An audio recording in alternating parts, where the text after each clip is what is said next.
بخشنودی مادر حسنین ایک بلند ترین صلوات۔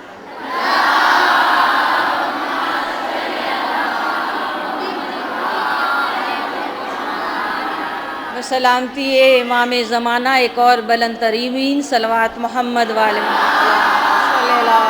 محمد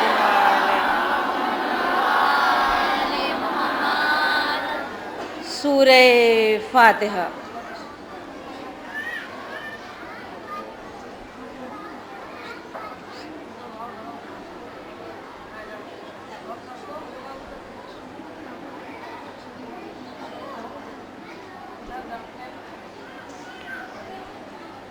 اعوذ باللہ من الشیطان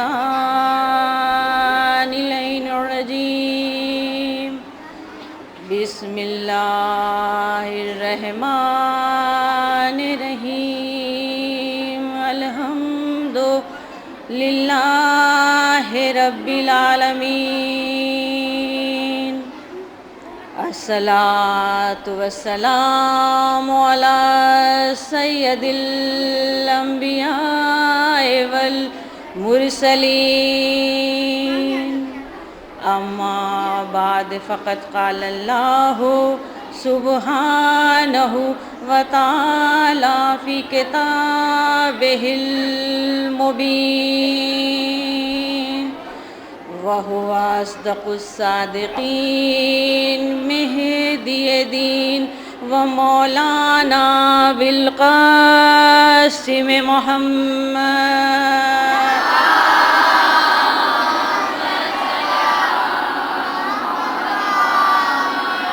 لعنت اللہ علی اعدائہم یوم الدین۔ بسم اللہ الرحمن الرحیم، انا آتیناک الکوثر فصل لربک وانحر، انا شانئک هو الابتر۔ صلوات پڑھے محمد والے۔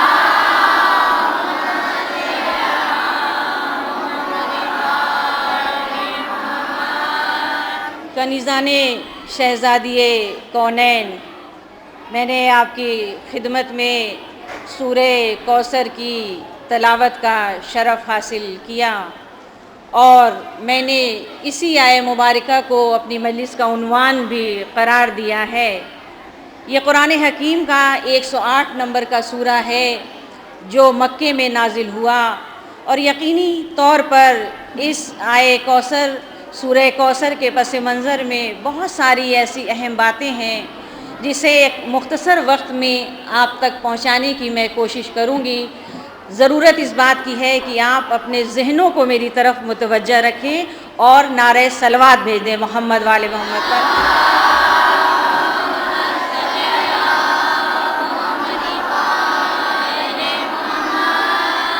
ارشاد رب العزت خالق کائنات کا حکم اعلان اس کتاب برحق میں ہوا جسے ہم اور آپ اپنے ایمان کا ایک سرچشمہ قرار دیتے ہیں، جو یقینی طور پر انسانیت کی ہدایت کے لیے ایک نمونہ ہے، ایک کتاب ہے کہ جس میں اللہ نے اپنے حبیب کو مخاطب کر کے یہ اعلان کیا کہ اے میرے حبیب، اے میرے رسول، میں نے آپ کو کوثر عطا کیا، اور اس کے ساتھ ہی ساتھ اللہ نے اس بات کا بھی حکم عطا کیا کہ آپ نماز کو قائم کریں، نماز ادا کریں، قربانی ادا کریں، اور اگلے مقام پر اس بات کا ذکر کیا کہ میں نے آپ کے دشمنوں کو ابتر کیا، انہیں ذلیل کیا، انہیں پست کیا۔ تو بات سمجھ میں آئی، اس آیہ مبارکہ میں خالق کائنات جہاں انعام و اکرام کا ذکر کر رہا ہے، جہاں اپنے حبیب کو چند باتوں کو نوازنے کی بشارت عطا کر رہا ہے، وہیں اس بات کی طرف بھی اشارہ کر رہا ہے کہ ہم جو تمہیں کوثر عطا کر رہے ہیں، وہی کوثر ایک دن نماز کے قائم کرنے کا ذریعہ بھی بنے گی، وہی کوثر ایک دن قربانی پیش کرنے کا ذریعہ بھی بنے گی، اور وہی یہ کوثر ہے کہ جس کے ذریعے سے اللہ آپ کی نسل کی اتنی زیادہ افزائش کرے گا کہ قیامت تک آپ کی نسل جاری اور ساری رہے گی۔ صلوات بھیجے محمد والے محمد۔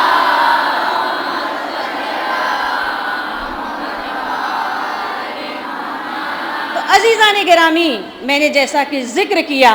کہ اللہ نے کوثر عطا کیا، اور یقینی طور پر مفسرین نے، تفاسیر بیان کرنے والے عالموں نے اپنے اپنے انداز سے اس لفظ کوثر کے معنی اور مفاہیم کو بیان کیا ہے، لیکن ہمارے عقیدے کے اعتبار سے جو ہمارے علماء ہیں، جو ہمارے عالم دین ہیں، جو ہمارے مفسرین قرآن ہیں، انہوں نے جب کوثر کے لفظ کے معنی کو بیان کرنے کی بات کہی تو انہوں نے کہا کہ لفظ کوثر سے مفہوم کوئی اور نہیں بلکہ صرف اور صرف ہماری اور آپ کی شہزادی جناب فاطمہ زہرا صلوات اللہ علیہا ہیں۔ صلوات بڑے محمد والے ہوں۔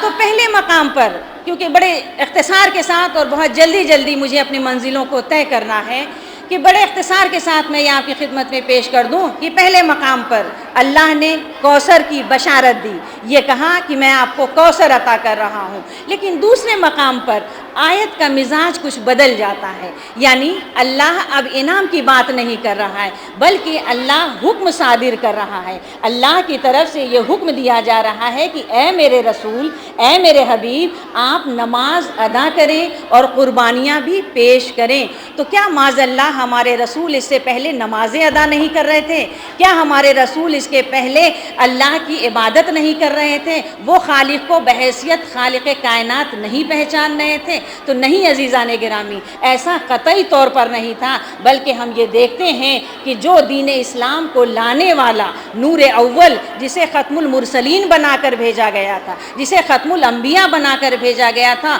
وہ نور اول جو عالم ہدایت کے لیے، جو عالم انسانیت کے لیے سب سے آخر میں نور کی ایک ایسی شمع بن کر کے آ رہا تھا، اس کے یہاں نمازوں کا بھی سلسلہ تھا، اس کے یہاں قربانی کا بھی سلسلہ تھا۔ تو بات سمجھ میں آئی کہ پروردگار عالم، وہ خالق کائنات کسی خاص نماز کا ذکر کرنا چاہتا ہے، کسی خاص قربانی کا ذکر کرنا چاہتا ہے، تو یہ خاص نماز کس کے حوالے سے ہے، یہ خاص قربانی کس کے ذریعے سے ہے؟ تو یقینی طور پر یہ نماز کی ادائیگی، نماز کا قائم رہنا بھی جزو فاطمہ زہرا ہے، یعنی فاطمہ زہرا کے سلسلے سے اللہ کی نماز بھی باقی رہی، اور قربانی دینے کا سلسلہ بھی ہم نے نسل فاطمہ میں دیکھا۔ ہم نے یہ دیکھا کہ جب اللہ نے جناب فاطمہ زہرا کو ماں بننے کی سعادت حاصل کری اور امامت کی دوسری منزل بن کر کے امام حسن اس دنیا میں تشریف لائے ہیں، تو نماز کی ادائیگی کا طریقہ بھی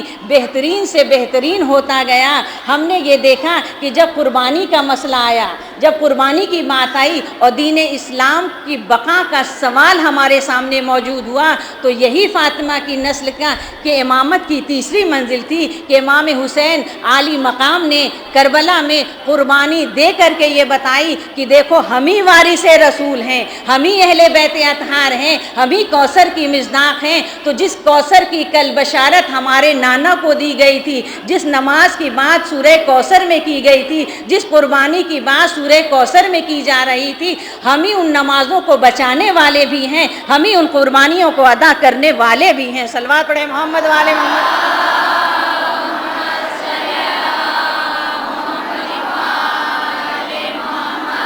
تو بس میری ماؤں، بہنوں اور میری بچیوں، یہ مجالس سلسلہ ہیں ہماری تربیت کا۔ یہ مجمع اس بات کی گواہی پیش کرتا ہے کہ ہم تمام مصیبتیں اٹھا کر کے بھی ذکر حسین سننے کے لیے جمع ہو جاتے ہیں۔ جہاں پر فضائل اہل بیت اور مصائب سید الشہداء ہوتا ہے، وہاں ہم کثیر تعداد میں پہنچ کر کے اس بات کی ضمانت دیتے ہیں، اس بات کی گواہی زمانے والوں کے سامنے دیتے ہیں کہ دیکھو ہم ہیں اہل بیت کے چاہنے والے، ہم ہیں سورہ کوثر کو سمجھنے والے، ہم ہیں رسالت کے لائے ہوئے اس دین کی صحیح تعبیر بیان کرنے والے۔ تو عزیزان گرامی، آج کی جو مجلس مخصوص طور پر ہماری شہزادی کے مصائب اور فضائل سے منسلک ہے، جو فضائل اور مصائب کے گوشے جو مجھے بیان کرنے ہیں وہ اپنی شہزادی کے فضائل بھی آپ کی خدمت میں پیش کروں گی اور مصائب بھی آپ کی خدمت میں پیش کروں گی۔ تو فضائل کے گوشے میں جہاں اللہ کے رسول کو خالق کائنات نے فاطمہ جیسی ایک بیٹی عطا کی ہے تو ہم یہ دیکھتے ہیں کہ وہ فاطمہ عزت اور عظمت کے اس معیار پر پہنچ جاتی ہے کہ جب وہ بیٹی داخل خانہ ہوتی ہے تو باپ تعظیم کے لیے کھڑا ہو جاتا ہے، اور جب کبھی یہ باپ کسی جنگ پر، کسی عزوے پر، کسی مارکے پر جاتا ہے تو سب سے آخر میں اپنی پارے جگر سے رخصت ہوتا ہے، اور جب کسی سفر سے واپس آتا ہے تو سب سے پہلے اپنے پارے جگر سے ملاقات کرتا ہے۔ یعنی یہ رسول بتانا چاہ رہے ہیں کہ فاطمہ کی عظمت میری نظروں میں کیا ہے، فاطمہ کون ہے۔ آپ خود سوچئے کہ دنیا کا کون سا ایسا باپ ہوگا کہ بڑی سے بڑی عہدوں پر اگر بیٹیاں فائز بھی ہو جائیں، چاہے وہ کتنا ہی نام روشن کر لیں، چاہے وہ کتنی ہی پاک و پاکیزہ بن جائیں، لیکن باپ ان کی تعظیم کے لیے نہیں اٹھا کرتا۔ لیکن تاریخ اسلام کی یہ وہ واحد خاتون ہے کہ جن کی آمد پر استقبال کرنے والا رسالت مآب ہے۔ میں کہوں گی کہ یا رسول اللہ آپ ہی نہیں کھڑے ہوئے بلکہ آدم سے لے کر کے موسیٰ کی منزل تک دیکھیے، عیسیٰ کی منزل تک دیکھیے، ابراہیم کی منزل تک دیکھیے۔ ارے آپ کو تو ختم الانبیاء بنا کر بھیجا گیا تھا، آپ تو موسیٰ کے بھی سردار ہیں، آپ تو عیسیٰ کے بھی سردار ہیں، آپ تو ابراہیم کے بھی سردار ہیں۔ تو اب جب رسول فاطمہ کی عزت کے لیے کھڑے ہوئے، آپ کی عظمت کے لیے کھڑے ہوئے، آپ کی تعظیم کے لیے کھڑے ہوئے، تو بیک وقت میں 1,24,000 انبیاء نے فاطمہ کی تعظیم کر کے یہ بتایا کہ فاطمہ رسول کی نظروں میں کیا ہے اور اللہ کی نظروں میں کیا ہے۔ صلوات بھیجے محمد والے۔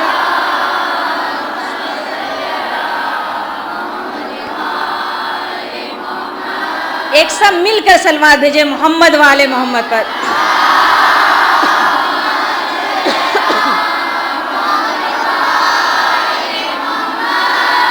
عزیزان گرامی، اب جناب فاطمہ کے فضائل کے گوشوں میں بہت اہم باتیں آپ کی خدمت میں میری بہنوں نے بہت ساری مجالس جو صبح سے سلسلہ قائم ہے اس میں بیان کی ہیں۔ آپ نے جناب فاطمہ زہرا کو بحیثیت ایک بیٹی کے بھی سنا، جناب فاطمہ زہرا کو بحیثیت ایک زوجہ کے بھی سنا، جناب فاطمہ زہرا کو بحیثیت ایک ماں کے بھی سنا، اور بحیثیت مسلمہ کے بھی آپ نے جناب فاطمہ زہرا کو سنا۔ میں نے ایک ابھی جو مجلس اس کے قبل ہوئی تھی اس میں ایک ذاکرہ نے یہ پڑھا تھا کہ جناب فاطمہ زہرا جن کی عمر بہت طولانی نہیں ہے، بہت طویل عمر جناب فاطمہ زہرا نے نہیں پائی ہے، تاریخ میں ملتا ہے کہ 18 سال کی عمر میں آپ اس دنیا سے رخصت ہو گئیں۔ کیا آپ سب نے کبھی اس بات پر غور کیا ہے کہ 18 سال کی ایک نوجوان لڑکی جو ایک چادر کو زیب تن کرتی ہو اور جس کی چادر میں اتنے پیوند لگے ہوں کہ جناب فاطمہ زہرا جب چادر بوسیدہ ہو جاتی ہے تو اس چادر کو ہماری بیوی اپنے ہاتھوں سے تیار کرتی ہیں، اس کی مرمت کرتی ہیں۔ کیا آپ نے کبھی اس بات پر غور و فکر کیا کہ ایک چادر کو زیب تن کرنے والی خاتون جس کی عمر صرف 18 سال ہو وہ کائنات کی شہزادی کیسے کہلائی، وہ کائنات کی شہزادی کیسے بن گئی، وہ تمام عورتوں کی سردار کیسے بن گئی؟ تو عزیزان گرامی، جناب فاطمہ زہرا کی ذاتی خصوصیات الگ ہیں، ذاتی کمالات الگ ہیں، ذاتی صفات الگ ہیں، لیکن جناب فاطمہ زہرا کی وہ کمالات، وہ خصوصیات، وہ خوبیاں جو بحیثیت ایک ماں کے، بحیثیت ایک بیٹی کے، بحیثیت ایک زوجہ کے ہیں، اگر ان کو آپ رکھ کر کے دیکھیں تو بات سمجھ میں آئے گی کہ پھر وہاں کسی فرقے کا سوال نہیں آتا، پھر وہاں کسی مسلک کا سوال نہیں آتا، پھر وہاں کسی مذہب کا سوال نہیں آتا، وہاں فاطمہ زہرا صرف ایک زوجہ نظر آتی ہیں، وہاں فاطمہ زہرا صرف ایک ماں نظر آتی ہیں۔ تو اب دنیا کی کوئی بھی خاتون ہو، دنیا کی کوئی بھی ماں ہو، دنیا کی کوئی بھی زوجہ ہو، دنیا کی کوئی بھی بیٹی ہو، اس کا کردار کیسا ہونا چاہیے؟ تو یقینی طور پر ہر فرقے والے، ہر مذہب والے یہ جواب دیں گے کہ کردار ہو تو فاطمہ زہرا جیسا کردار ہو۔ تو یہ کردار ہے ہماری شہزادی کا، اور شہزادی کی زندگی کے جب ہم ان کے اوراق الٹ کر کے دیکھتے ہیں، سوانح حیات پر نظر ڈالتے ہیں، تو ہماری شہزادی کا طریقہ تھا کہ ہماری شہزادی اپنے بچوں سے گھر سے نکلتے وقت بھی سوال کرتی تھی، گھر میں آتے وقت بھی سوال کرتی تھی۔ اب اس مسئلے کو آج کے دور میں اگر مائیں اپنے سامنے رکھیں اور اس کو سمجھنے کی کوشش کریں عزیزان گرامی، تو بہت سارے مسائل جو ہماری بیٹیوں سے جڑے ہوئے ہیں، جو ہماری قوم کی بچیوں سے جڑے ہوئے ہیں، وہ مسئلے حل ہو جائیں گے۔ کہ جناب شہزادی ہماری جو تھی جناب فاطمہ زہرا شہزادوں سے سوال کرتی تھی کہ بچوں تم کہاں گئے تھے، بچے آپ تشریف کہاں سے لا رہے ہیں، شہزادے آپ گھر میں کہاں سے تشریف لا رہے ہیں، اس کے بعد آپ جہاں گئے تھے آپ نے وہاں کیا منظر دیکھا، وہاں کیا باتیں سیکھی۔ تو اگر ان 3 باتوں پر دنیا کی ہر ماں عمل کرنے لگے کہ وہ گھر سے باہر قدم رکھنے والی جوان بیٹی یا بیٹے سے یہ سوال کرے کہ تم کہاں جا رہے ہو، تم کہاں سے آ رہے ہو، اور جس بزم یا محفل میں تم گئے تھے تم نے وہاں کیا سیکھا، تو یقین جانیے اگر خدا نخواستہ وہ قدم غلط راہ کی طرف مائل ہونے والا بھی ہوگا تو صرف ماں کے ٹوکنے کے سبب وہ راستہ برا اختیار کر کے وہ بچہ یا بچی نیک سیرت بن جائے گا۔ تو یہ نیک سیرت کا کردار ہمیں کس سے ملا؟ یقینی طور پر ہمیں جس سے ملا اسے ہم شہزادی کونین کہتے ہیں۔ صلوات پڑھے محمد والے۔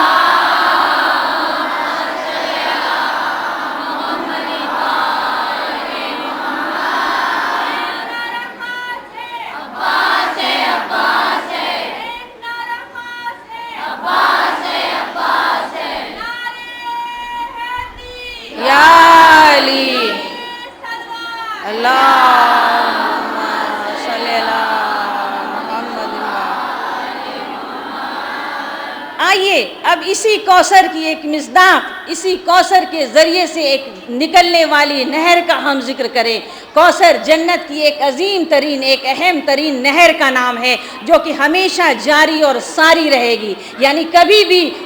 وہ نہر سوکھے گی نہیں۔ اور اسی نہر سے جو ایک دوسری نہر جاری ہوئی ہے جسے ہم اور آپ جعفر کہتے ہیں، یہ امامت کی 6ٹھی منزل پر فائز ہمارے 6ٹھے امام، امام جعفر صادق علیہ السلام ہے۔ صلوات بھیجیں محمد۔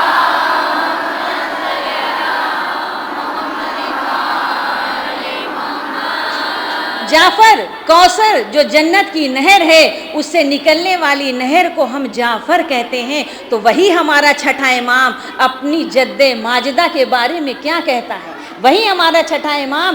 فرماتے ہیں امام کہ میری جد ماجدہ جناب فاطمہ زہرا وہ تھیں کہ جب وہ رات کی تاریکی میں صحن خانہ میں برآمد ہوتی تھیں اور عبادت کے لیے اٹھتی تھیں، دیر راتوں میں جا کر کے جب ہماری بیوی عبادت کیا کرتی تھی تو آپ کا نور کا جو سایہ تھا وہ جب صحن خانہ میں پڑتا تھا تو وہ پورا صحن جو تھا وہ روشن ہو جاتا تھا، وہ پورا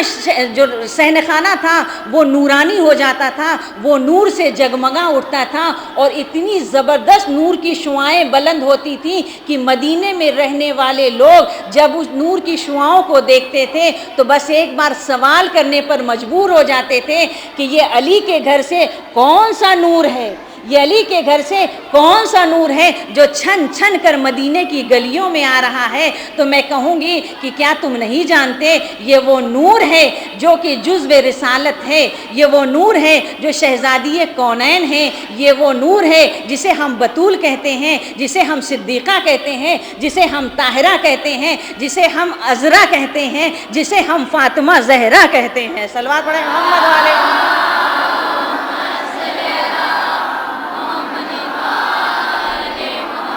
تو عزیزان گرامی، جب ایک نور کی تاب مدینے والے نہ لا سکے تو ذرا اپنے ذہنوں کو اس محفل کی طرف لے کر کے چلیے، اس واقعے کی طرف لے کر کے چلیے کہ جب تمام پنجتن چادر کسا میں جمع ہو گئے تھے، اس چادر یمانی کے اندر آ گئے تھے، اور آنے کے بعد جب پنجتن کا نور یکجا ہوا تھا تو کیا ہوا تھا؟ ارے وہ تو فرش والوں کی بات تھی، لیکن جب پنجتن یکجا ہوئے ایک چادر کے اندر وہ تمام نور جمع ہوئے تو اب صرف یہاں فرش پر رہنے والوں کی بات نہیں ہے، زمین پر رہنے والوں کی بات نہیں ہے، بلکہ ملائکہ کی صف میں بھی تلاطم نظر آیا۔ ملائکہ کی صف میں بھی تلاطم نظر آیا، اور تلاطم اس قدر نظر آیا کہ بس ایک بار ملک اپنے رب سے پوچھنے پر مجبور ہو گئے کہ اے پروردگار عالم، یہ کون سا نور ہے جو آج زمین سے عرش کی اونچائیوں تک آ رہا ہے، جو فرش سے عرش کی بلندیوں تک آ رہا ہے؟ تو خالق کائنات نے کیا کہہ کر تعارف بزم ملائکہ میں کرایا ہے؟ میرے پروردگار نے جناب فاطمہ کے ذریعے سے اور لوگوں کو مخاطب کر کے یہ بتایا ہے کہ دیکھو یہ فاطمہ زہرا ہے، اس چادر کے اندر جو نور ساطع ہو رہا ہے وہ نور جناب فاطمہ زہرا کا ہے، ان کے بابا ہیں، ان کے شوہر ہیں اور ان کے بچے ہیں۔ تو پتہ چلا کہ رسالت اور امامت کے موجود رہتے ہوئے جب خالق کائنات کی بزم میں مخاطب کا ذریعہ جناب کوئی خاتون بن جائے تو اسے ہم اور آپ فاطمہ زہرا کہتے ہیں۔ صلوات بھیجے محمد والے محمد کا۔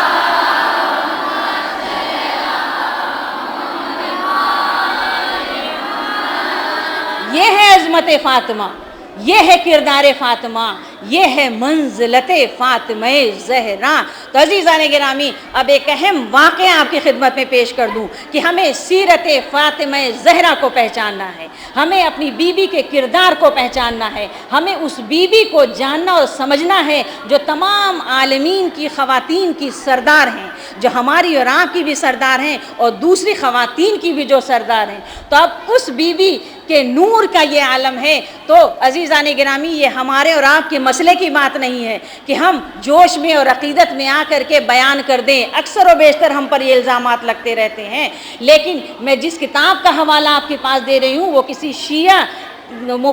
مصنف نے نہیں لکھی ہے، وہ شیعہ آتھر کی کتاب نہیں ہے، کتاب کا نام ہے البتول، کتاب کا نام ہے البتول، اور کتاب کو لکھنے والے ہیں جناب سائم چشتی، یعنی چشتیہ نسل کے ہیں، صوفی ہیں۔ انہوں نے البتول میں جناب فاطمہ زہرا کے نور کا ذکر کیا ہے کہ جناب فاطمہ زہرا کا نام جو زہرا خالق کائنات نے رکھا ہے وہ کس وجہ سے پڑا، اور جناب فاطمہ زہرا کے نور کی عظمت کیا ہے۔ تو البتول میں سائم چشتی نے ذکر کیا ہے کہ جب جناب آدم اور جناب حوا جنت میں مقیم تھے، یعنی جب جناب آدم سے ترک اولا نہیں ہوا تھا، تو ایک دن جناب آدم جبریل امین کے ساتھ جنت کے باغات کی سیر کر رہے تھے۔ توجہ رکھیے تب میں واقعہ سناؤں، ورنہ کوئی فائدہ نہیں ہے یہ واقعہ سنانے کا۔ صلوات پڑھے محمد والے محمد۔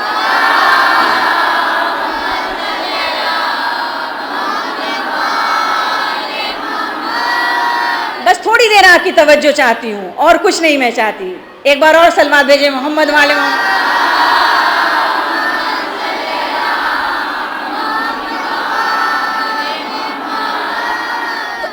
جناب آدم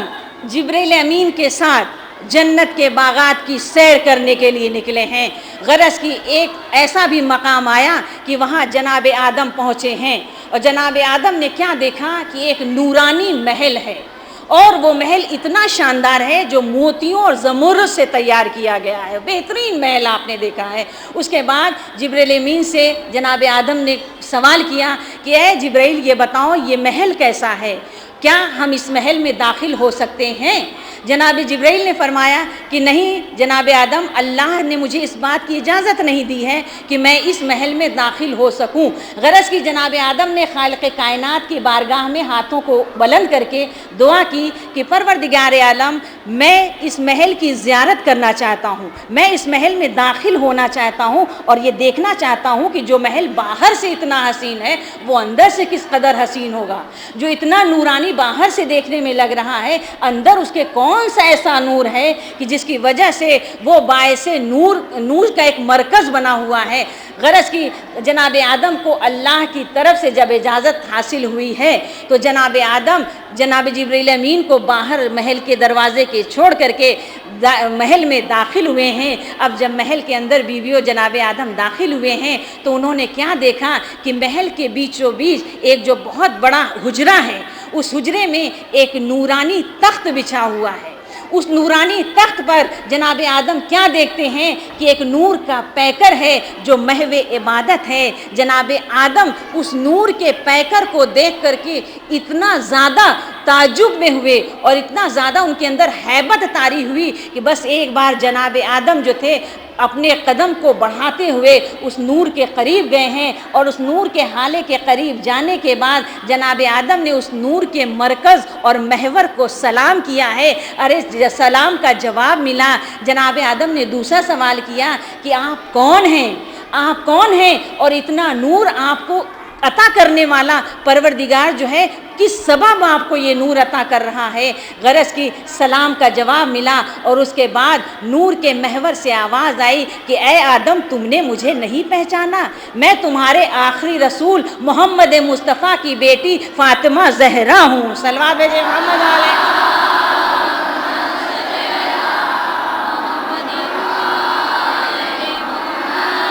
میں آخری رسول کی بیٹی ہوں، میرا نام فاطمہ زہرا ہے، اور خالق کائنات نے مجھے اپنے نور سے خلق کیا ہے، اور میں نور اول کا جز ہوں۔ تو اب بات سمجھ میں آئی کہ نور اول کا جز ہماری بیوی تھی، کہ رسالت مآب اپنا جز جناب فاطمہ زہرا کو قرار دے رہے ہیں۔ غرض کی جناب آدم نے جناب فاطمہ زہرا کو سوال کیا، اور اس کے بعد جب نکل کر کے آئے ہیں تو اب جناب آدم کے زبان پر جو کلمے جاری ہوئے ہیں وہ یہ جاری ہوئے ہیں کہ پروردگار عالم، جب فاطمہ کا نور اتنا طولانی ہے، جب فاطمہ زہرا کا نور ایسا ہے، تو اس کے شوہر علی مرتضیٰ کے نور کا کیا کہنا ہوگا جو ساقی کوثر ہے۔ صلوات بھیجے محمد علیہ۔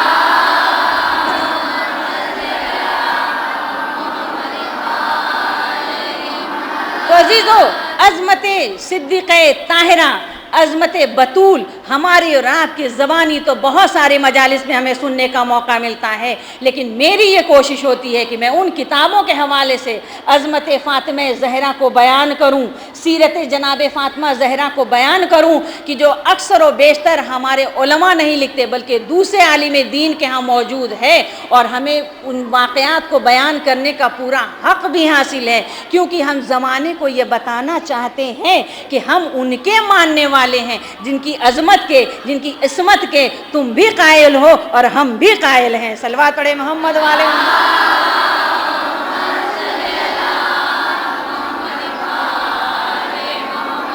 عزیزو، اللہ نے رسول کو وہ بیٹی عطا کی ہے، وہ بیٹی عطا کی ہے کہ جس کے ذریعے سے رسالت مآب کو طعنہ دینے والوں کی زبانیں بند ہو گئی ہیں، اور اللہ کا یہ حکم تھا اور اللہ کا یہ وعدہ تھا، اس خالق کائنات نے اپنے حبیب سے وعدہ کیا تھا کہ تمہارے دشمن جو ہیں وہ پست ہوں گے، ان کی نسل ختم ہو جائے گی، لیکن آپ کی نسل قیامت تک جاری رہے گی۔ یہی وجہ ہے کہ ہم یہ دیکھتے ہیں کہ ہمارا آج بھی ایک وارث ہے جو پردے میں محفوظ ہے، اور ایک دن انشاءاللہ وہ آئے گا کہ جب ہمارے امام کا ظہور بھی ہوگا۔ صلوات پڑھ دیں محمد علیہ۔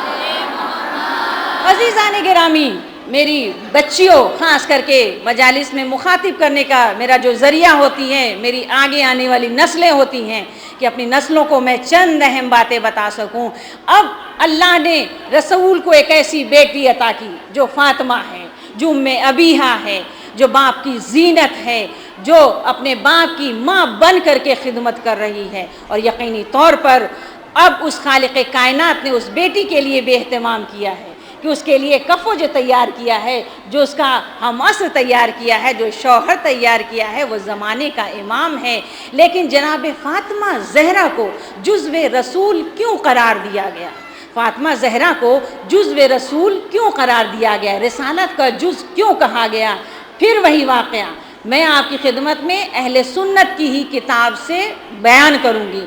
یہ واقعہ جناب فاطمہ زہرا کی ولادت سے قبل کا ہے، یا یوں کہوں یہ واقعہ جناب رسالت مآب کی ولادت سے قبل کا بھی ہے، اور یہ واقعہ کس کا ہے؟ یہ واقعہ جناب عبداللہ کا ہے۔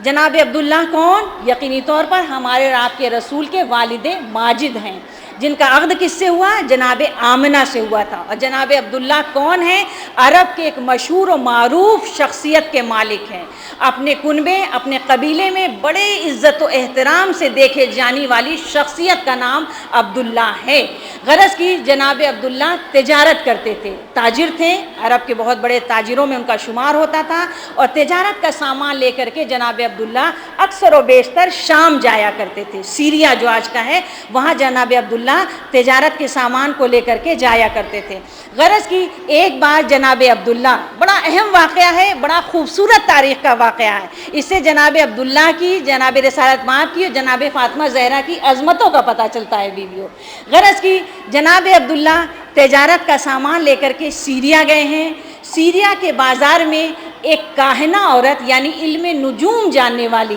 ایک عورت ہے جس سے جناب عبداللہ کی ملاقات ہوتی ہے. دیکھیے یہ تاریخ کے واقعات ہیں. جناب عبداللہ کی ملاقات اس کاہنہ عورت سے ہوئی اور تاریخ میں نے اس کا نام بھی اتفاق سے فاطمہ بتایا ہے کہ وہ عورت بھی فاطمہ نام کی تھی. وہ فاطمہ نام کی عورت جناب عبداللہ کے قریب آئی اور آنے کے بعد نکاح کی اس نے پیشکش کی. جناب عبداللہ نے منع کر دیا کہ نہیں، میں تجارت کرنے کے لیے آیا ہوں، میں نکاح کرنے کے لیے نہیں آیا ہوں اور میں نکاح تم سے نہیں کر سکتا ہوں. وہ بہت مایوس ہوئی اور بڑے غور سے اس نے جناب عبداللہ کے چہرہ مبارک کو دیکھا اور اس کے بعد پیشانی مبارک کو بڑی دیر تک دیکھتی رہی، بڑی دیر تک پیشانی کی زیارت کرتی رہی اور مایوس ہو کر کے وہ چلی گئی کیونکہ نکاح کی جو پیشکش تھی وہ جناب عبداللہ نے ٹھکرا دی تھی. غرض کی جناب عبداللہ تجارت کو ختم کر کے، وہ کام سمیٹ کر کے جناب عبداللہ مکہ تشریف لائے ہیں اور مکہ آنے کے بعد آپ کا عقد جناب آمنہ سے ہوا ہے. آمنہ کے ساتھ آپ زندگی گزارنے لگے ہیں اور چند مہینے رہنے کے بعد جناب عبداللہ کو پھر تجارت کے سلسلے میں اب سیریا یعنی شام جانا پڑا ہے. اب پھر سیریا گئے ہیں، شام کے بازار میں پھر وہی فاطمہ نام کی عورت ملی. ایک بار اس نے جناب عبداللہ کے چہرہ مبارک کو دیکھا لیکن اب وہ زیارت کرنے کا انداز نہ رہا اس کا. اب وہ دیر تک جناب عبداللہ کے چہرہ مبارک کو نہ دیکھا اس نے، بلکہ ایک بار نظر پڑی، نظروں کو اس نے پھیر لیا. جناب عبداللہ کو یہ عمل کچھ عجیب سا لگا کیونکہ پہلی بار وہ بہت زیادہ متوجہ تھی، بار بار آ کر نکاح کی پیشکش کر رہی تھی، لیکن دوبارہ جب جناب عبداللہ گئے تو رویے میں جب یہ تبدیلی دیکھی، کردار میں جب یہ تبدیلی دیکھی تو جناب عبداللہ نے اس کو اپنے قریب بلایا اور کہا کیا بات ہے، پہلی بار جب میں آیا تھا تو مجھ سے نکاح کرنا چاہتی تھی اور اس بار جب میں آیا ہوں تو بڑی بیزار نظر آ رہی ہے، میری طرف دیکھا بھی نہیں تو نے. تو اب وہ عورت آتی ہے اور آنے کے بعد کہتی ہے اے عبداللہ میں تمہیں کیا بتاؤں، میں نے اپنی علم کی بنیاد پر یہ دیکھا تھا کہ اللہ نے آپ کی پیشانی مبارک پر ایک نور ساطع کیا تھا. اللہ نے آپ کو آپ کی پیشانی پر ایک نور عطا کیا تھا جس کی میں زیارت کر رہی تھی اور میں یہ چاہ رہی تھی کہ میں آپ سے نکاح کروں تاکہ اس نور کو اپنے حمل میں محفوظ کر سکوں. صلوات بھیجیں محمد والے.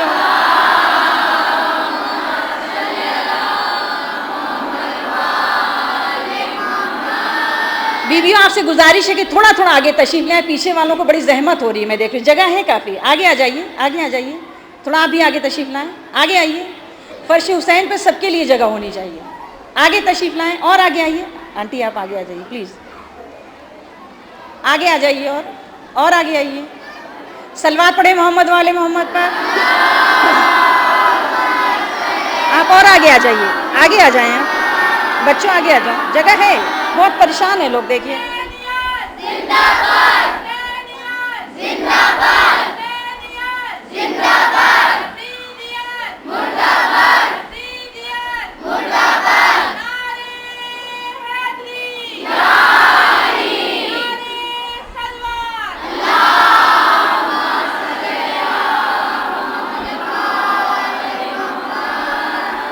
اس عورت نے جناب عبداللہ سے یہ فرمایا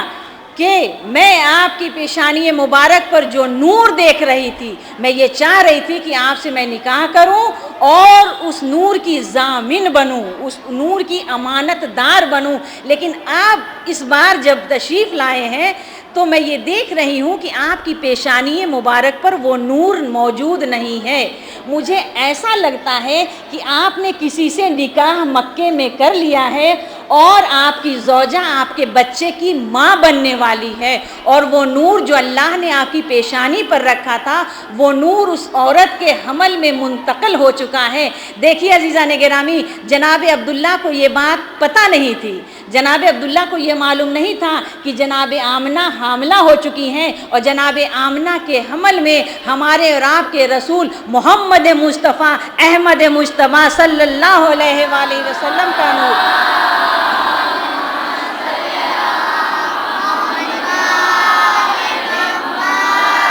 جناب آمنہ کے بطن مبارک میں ہمارے اور آپ کے رسول کا جو وجود تھا وہ آ چکا تھا۔ اس نے اپنے علم کی بنیاد پر یہ بات دیکھی، اور اس کے بعد اس نے کہا اس لیے میں آپ سے اب نکاح نہیں کر سکتی، کیونکہ نکاح کا جو مقصد تھا میرا کہ اس نور کی میں محافظ بنوں، تو اب وہ نور جب میں آپ کی پیشانی پر دیکھ ہی نہیں رہی ہوں تو اب آپ سے نکاح کرنے کا فائدہ کیا ہے، کیونکہ اس نور کی محافظ تو کوئی اور خاتون بن چکی ہے۔ تو میں کہوں گی اے خاتون، اللہ جس کو عزت دینا چاہتا ہے اسے دیتا ہے۔ پروردگار آمنہ کو عزت دینا چاہ رہا تھا تو اللہ نے آمنہ کو عزت دے کر کے یہ بتایا کہ آخری رسول کے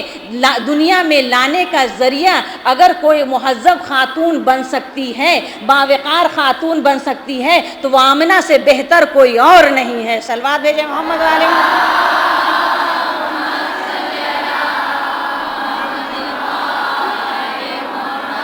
غرض کی جناب عبداللہ کا انتقال شام میں ہی ہو جاتا ہے، اور وہ اپنے بچے کو اس دنیا میں آتا ہوا بھی نہیں دیکھ پاتے ہیں۔ جناب آمنہ نے جناب رسالت مآب کی ولادت ہوتی ہے، جناب آمنہ کچھ سالوں تک حیات رہیں، اس کے بعد جناب آمنہ کا بھی انتقال ہو گیا، اور جناب عبدالمطلب نے اور اس کے بعد جناب ابو طالب نے ہمارے اور آپ کے رسول کو کس طرح سے پروان چڑھایا ہے وہ واقعات آپ کی نظروں کے سامنے ہیں۔ یہ جو واقعہ جو یہاں پر آ کر رک جاتا ہے، یعنی تاریخ کے اوراق میں جو یہ واقعہ گم ہو جاتا ہے، چلیے اسے تلاش کرنے کی کوشش کریں کہ وہ خاتون جو ملک میں سیریا میں موجود تھی، جو شام میں موجود تھی، جس نے جناب عبداللہ کے پیشانی مبارک پر اس نور کو دیکھا تھا، اللہ نے اس کی حیات بڑی طولانی کی، یعنی اسے بہت عمر دراز کیا ہے۔ اب جناب عبداللہ کا انتقال ہوا، رسالت مآب اس دنیا میں پیدا ہوئے، اور اسلام کا ظہور ہوا، ہمارے رسول نے اسلام کا اعلان کیا۔ وہ اسلام مکے سے نکل کر مدینہ، اور مدینہ سے نکل کر غیر عرب یعنی عجم تک وہ پھیلا ہے، یہاں تک کہ وہ شام تک جا پہنچا۔ جب اس نے یہ سنا کہ مکے کی سرزمین پر عبداللہ کے فرزند محمد نے اسلام کا ظہور کیا ہے، اسلام کا اعلان کیا ہے، تو اس کے دل میں یہ بات، یہ شوق، یہ وسوسہ پیدا ہوا، یہ جوش پیدا ہوا کہ کیوں نہ چل کر اس نور کی میں زیارت کروں کہ جو کہ میں نے عبداللہ کی پیشانی پر دیکھا تھا۔ غرض کی سواری کا اہتمام کیا گیا، وہ شام سے چل کر کے مدینہ تشریف لائی، رسالت مآب کے گھر آئی۔ بس جیسے ہی اس نے رسول کے چہرے مبارک کو دیکھا ہے، ارے اپنی جگہ اٹھ کر کے تعظیم کے لیے کھڑی ہو گئی اور کہا بخدا یہ وہی نور ہے جو میں نے عبداللہ کے چہرے مبارک پر دیکھا تھا۔ صلوات پڑھ دیں محمد علیہ۔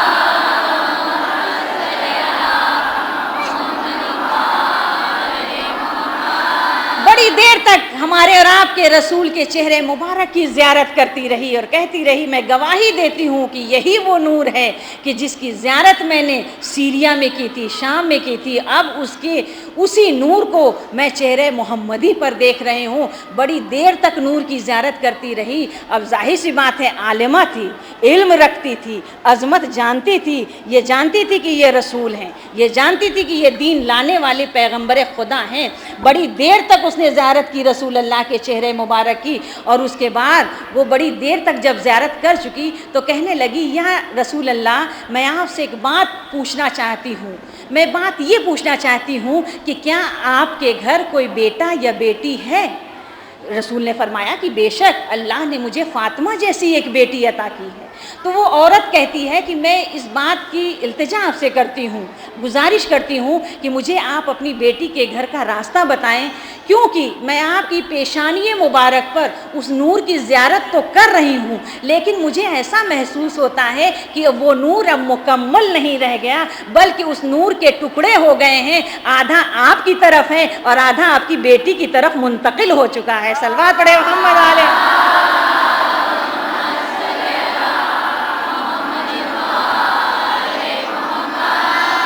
دیکھیے علم کی یہ بنیاد تھی، علم کی بنیاد پر اس نے پہچانا ہے کہ جزو رسالت کون ہوتا ہے، جزو رسالت کسے کہتے ہیں، رسالت کا نصف حصہ کون ہے، رسالت کا ٹکڑا کون ہے۔ غرض کی سواری کا پھر اہتمام ہوا ہے، اب رسول اللہ کے گھر سے وہ در علی پر تشریف لائی ہے۔ فضہ نے بڑھ کر دروازہ دستک دینے والے سے پوچھا، دستک دینے والی خاتون نے اپنی آمد کا سبب بتایا ہے۔ ارے جناب فاطمہ نے جب یہ سنا کہ ایک خاتون ملک شام سے چل کر کے مدینے میری زیارت کے لیے آئی ہیں، تو فضہ سے کہا کہ فضہ تم پیچھے ہو جاؤ، مجھے اس کے استقبال کے لیے آگے آنے دو۔ ارے کائنات کی شہزادی جس کا استقبال کرے، اس کی عظمت کا کیا کہنا، اس کی قسمت کا کیا کہنا۔ غرض کہ اس خاتون کا استقبال شہزادی کونین نے کیا ہے۔ اب جب اس خاتون نے جناب فاطمہ زہرا کے چہرے مبارک کو دیکھا ہے، بس ایک بار بے ساختہ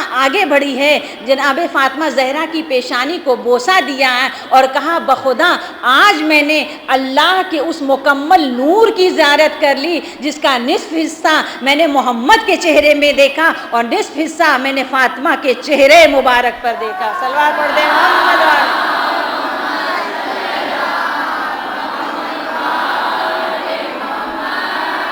عزیزو یہ میری اور آپ کی کتاب کا واقعہ نہیں ہے کہ ہم عظمت فاطمہ زہرا کو بڑھا چڑھا کر بیان کرتے ہیں، یہ البتول کے حوالے سے میں نے یہ واقعہ آپ کی خدمت میں پیش کیا، اور یہاں تک یہ واقعہ نہیں رکا، مورخ نے یہ واقعہ یہاں پر ہی ختم نہیں کیا بلکہ اہل قلم نے اسے مزید آگے بڑھایا۔ اس کے بعد یہ واقعہ ملتا ہے کہ وہ فاطمہ نامی خاتون جو ہے وہ اپنے ساتھ بہترین تحفے اور تحائف لے کر کے آئی تھی۔ جب اس نے یہ دیکھا کہ ہماری اور آپ کی شہزادی ایک بوسیدہ چادر کو زیب تن کیے ہوئے ہیں، ایک بوسیدہ چادر جناب فاطمہ کے بدن مبارک پر تھی، تو بس اس نے سب سے بہترین جو چادر اس کے پاس تھی جو تحفے میں لے کر کے آئی تھی، اس چادر کو جناب فاطمہ کی خدمت میں پیش کیا اور کہا بی بی میں یہ چاہتی ہوں کہ یہ چادر آپ قبول فرمائیں۔ دیکھیں یہ عظمت فاطمہ زہرا، یہ ہے جزو رسالت، یہ ہے کوثر کی مصداق، یہ ہے نماز اور قربانیوں کو قائم کرنے والے لوگ کہ دیکھیے اب جناب فاطمہ کی خدمت میں اس خاتون نے سب سے بیش قیمتی چادر پیش کی ہے۔ ارے ادھر چادر کا پیش کرنا تھا، فاطمہ زہرا نے اپنے دوش مبارک پر اس چادر کو ڈالا۔ پروردگار عالم نے جبریل کو حکم دیا کہ اے جبریل امین آج فاطمہ کی سخاوت کا امتحان ہے، جاؤ در سیدہ پر سائل بن کر کے جاؤ اور چادر کا سوال کرو اور دیکھنا تمہارا پروردگار یہ جانتا ہے کہ فاطمہ اس سائل کو سب سے بہترین چادر عطا کر کے اپنی سخاوت کی منزلوں کو بتائیں گی کہ سخاوت اسے کہتے ہیں کہ جو سب سے پسندیدہ چیز کو بھی اللہ کی راہ میں قربان کر دے۔ صلوات پڑھیں محمد والے محمد پر۔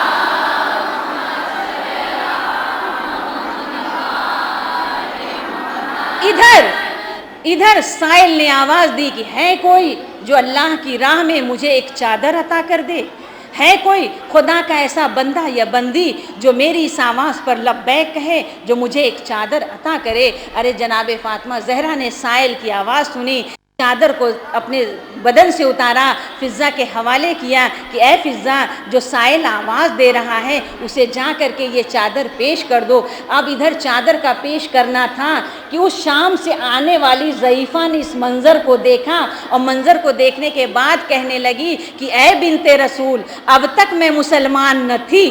اب تک میں کلمہ توحید سے واقف نہ تھی۔ ارے جس دین کے لانے والے، جس دین کے رہبر ایسے ہوں کہ اللہ کی راہ میں اپنے سب سے قیمتی چیز کو بھی عطا کر دیں، وہ یقینی طور پر یا تو محمد ہو سکتے ہیں یا جزو رسالت فاطمہ ہو سکتی ہے۔ صلوات پڑھیں محمد والے۔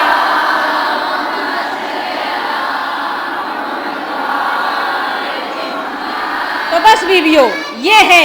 کردار فاطمہ، یہ ہے سیرت شہزادی کونین، جس کے چند باتیں میں نے آپ کی خدمت میں پیش کی، اور یقینی طور پر بڑی اختصار کے ساتھ، کیونکہ اگلی بھی مجلس ہے، اس میں شبیہ تابوت بھی برآمد ہوگا، تو یقینی طور پر اس مجلس کے لیے بھی وقت ہونا چاہیے۔ تو عزیزو، اس بات کو پہچانیے، اس زمانے میں ہمیں اور آپ کو پہچاننے کی ضرورت ہے۔ صرف تقریروں کے ذریعے سے، صرف مجلسوں کے ذریعے سے ہم آپ تک یہ باتیں پہنچا سکتے ہیں کہ پروردگار عالم ہم سب کو اس بات کی توفیق عطا فرمائے کہ ہم سیرت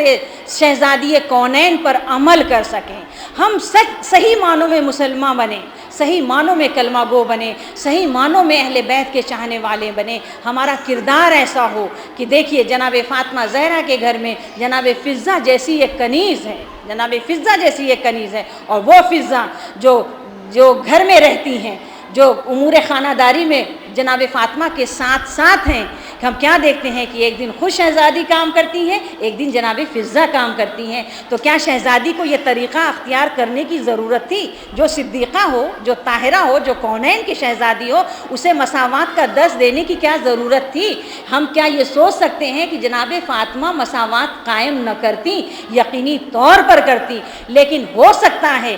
اگلے دور کا مورخ، تاریخ لکھنے والا یہ لکھ دیتا کہ شہزادی تو معاذ اللہ کوئی کام ہی نہ کرتی تھی، سب فضہ کام کو انجام دیا کرتی تھی، تو جناب فاطمہ زہرا نے زمانے والوں کو درس دینے کے لیے یہ طریقہ بتایا کہ دیکھو کنیز اور غلام بھی انسان ہوتے ہیں، انہیں بھی اس بات کا احساس ہوتا ہے، ان کے سینوں میں بھی دل ہوتا ہے جس میں جذبات ہوتے ہیں، ان کے جذبات کو ٹھیس نہ پہنچے۔ مساوات یہ ہوتی ہے کہ ہم انسان کے ذہنوں سے، انسان کے دلوں سے غیر برابری کے اس جذبے کو نکال دیں۔ مساوات یہ نہیں ہوتی کہ ہم زبانی طور پر صرف بولتے رہیں کہ برابری ہونی چاہیے، برابری ہونی چاہیے، بلکہ برابری پر عمل بھی کرنا چاہیے، اور یہی وجہ ہے کہ ہماری شہزادی نے جناب فضہ جیسی خاتون کی پرورش کر کے اسے حافظہ قرآن بنا کر کے زمانے والوں کے سامنے یہ درس دیا کہ دیکھو جس گھر کی کنیز بھی حافظہ قرآن ہو سکتی ہے، اس گھر کی مالکہ کے علم کا کیا معیار ہوگا۔ صلوات پڑھے محمد والے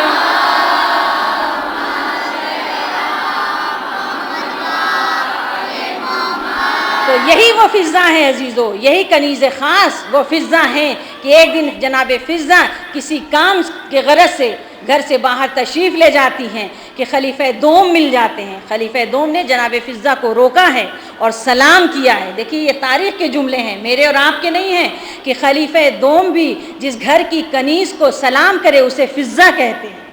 جناب فاطمہ کی کنیز جناب فضہ کو خلیفہ وقت نے سلام کیا ہے، اور اس کے بعد کہا فضہ آپ کیسی ہیں؟ جناب فضہ نے کہا الحمدللہ میں خیریت سے ہوں، اچھی ہوں۔ اس کے بعد خلیفہ دوم نے ایک طنز کیا ہے جناب فضہ پر،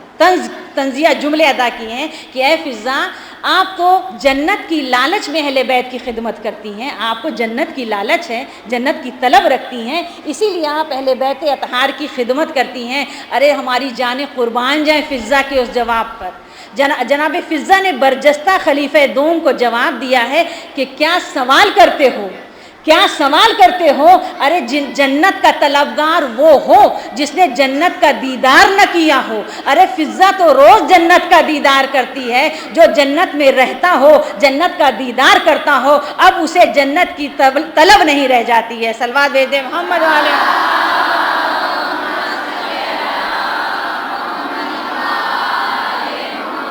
تو یہ ہے جزو رسالت، یہ ہے کوثر کی مصداق فاطمہ زہرا، اور آج اسی بی بی کا غم منانے کے لیے ہم اس عزا خانے میں موجود ہیں۔ عزیزو، بیت الحزن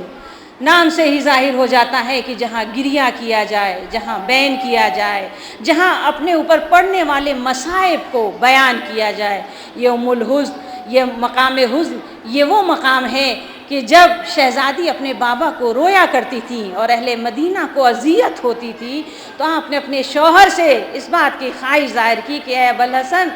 یہ مدینے والے مجھے اپنے بابا پر گریہ بھی نہیں کرنے دیتے، آپ میرے لیے ایک ایسی جگہ کا اہتمام کر دے جہاں میں جی بھر کر کے اپنے بابا کو رو سکوں۔ تو میرے مولا نے